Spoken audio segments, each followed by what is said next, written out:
Hi, I'm Alanya. I'm a middle school math teacher. My kids know me as Miss Huang. I teach 7th grade math, and this year I'm going into my 4th year of teaching. I actually have to return to the classroom, and so I thought I would make a video giving tips on classroom management for teachers who are newer, maybe even their first year in the classroom, managing the behaviors in a classroom and how to appropriately discipline and give consequences. I do want to say that I've compiled these tips from the book Teaching with Love and Logic. The important principles that I thought should be highlighted, one of which is the idea that discipline shouldn't be what we do to students, it should be what we do with students, that it's a collaborative process. So the tips are going to reflect that. And then the second thing is that discipline should be a building up of a student, making them feel more capable and better about themselves rather than making them feel bad about their behavior or themselves, which I feel like is more of a common way to view discipline. The first tip is that consequences don't have to be something immediately given. When kids break the rules, they're usually aware that they've broken the rules. They usually know what the rules are. And for the cases that don't know what the rules are, you'll be able to find that out through a conversation with the student, especially if they're a new student to the school. But most times in terms of disruptive behaviors, students know that they're being disruptive. In my first year of teaching, I always stopped the lesson and I would either pull the student out to talk to them outside of the classroom, or I would address it as a class. Basically, they controlled my behavior. If they acted up, then they knew that I would stop my lesson or take time to really address the issue. As the teacher, meet with kids on your time, on your terms, and have the interaction be short and sweet. So in my first year, I thought that I had to explain what the student was doing wrong, especially if at first, when I would question them with simple questions, they wouldn't really give me fulfilling responses. I thought, you know what, I'm gonna give them a lecture. My second tip is to apply consequences with empathy.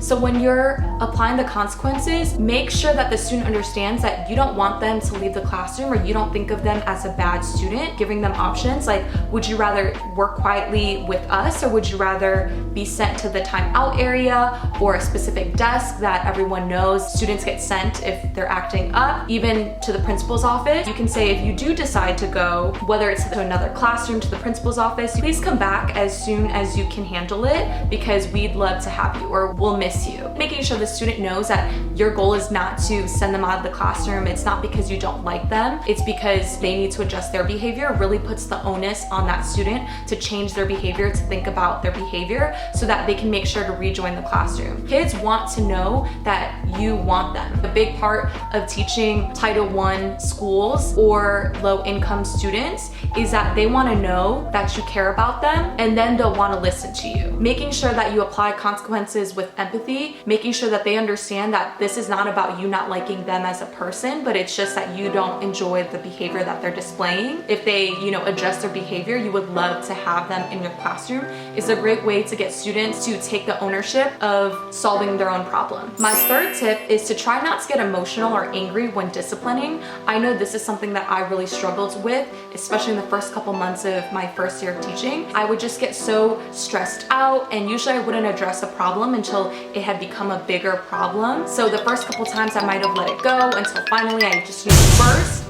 And so that was not a good thing for me to have done, because then I lost control of myself and my ability to effectively communicate.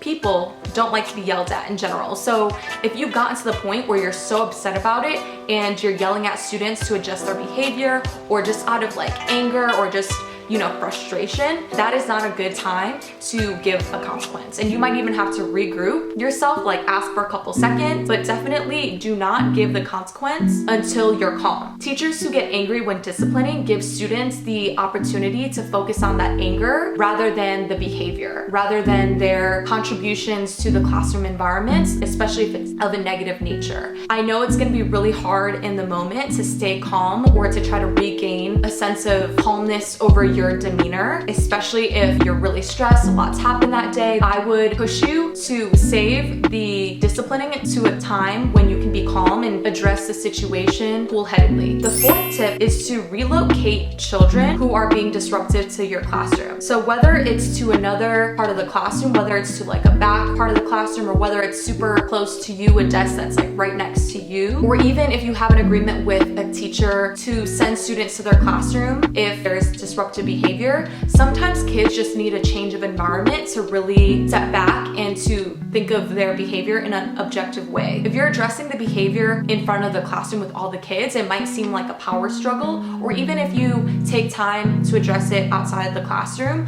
there might be other kids walking by in the hallway or kids in other classrooms like looking out. Sometimes the best thing to do, especially if a student is really worked up and just really emotional, doesn't want to talk about it, is to relocate them. Then once they've calmed down, have a conversation with them that's mostly based on questioning, which I'll get into. Sending students in an emotional state to a new location psychologically gives them the message that you believe in them to handle their own problems. And I think that's a very important skill that we teachers are a part of teaching students autonomy, feeling like they're able to take control of their life and to make decisions on their own. My fifth and final tip is to have students come up with solutions or their own consequences for their own problems. You're trying to teach students how to solve their own problems. Most times kids have been told what to do, when to do it, how to do it, and so they haven't really learned to think in a way outside of I'm being told to do this. Do I want to do it? Yes or no? When you offer choices and have students pick, that's even a good way for students to feel like they're taking onus of their behavior, or that they play a part in coming up with a solution to their behavior. So even if it's not like they are coming up with their own plan of what needs to be changed and how they're going to change it, if you at least offer them 2 to 3 different options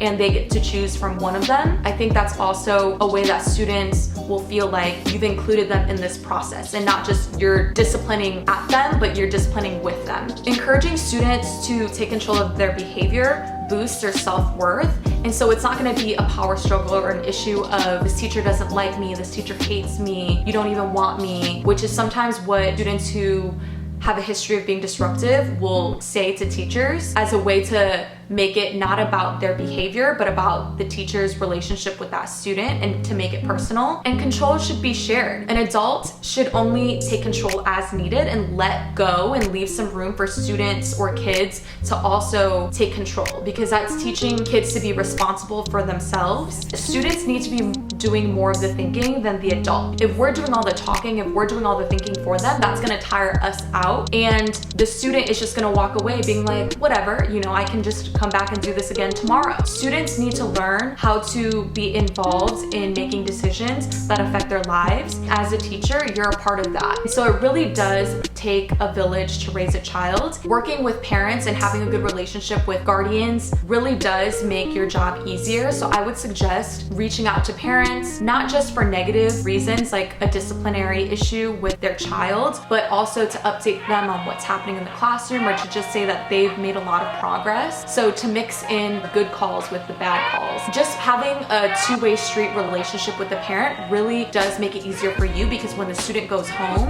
and you've already spoken to the parent doesn't have to think, should I believe what he said or should I believe what she said? Also, if the parent communicates with you on issues that are going on or events that are happening in the family's life, it'll give you perspective on how to adjust your behavior or how to be sensitive to whatever's going on with that student or how the student's behavior has changed. So it really is important to have a positive relationship, or to try to at least build a positive relationship with parents, so that everyone can work together in raising a child and the child feels like they have a team of people who are on the same page. So thank you so much for watching, and if you have the opportunity to, go ahead and read and check out Teaching with Love and Logic. Have a great school year, and see you in my next video. Don't forget to like and subscribe, and if you have any questions, feel free to comment below.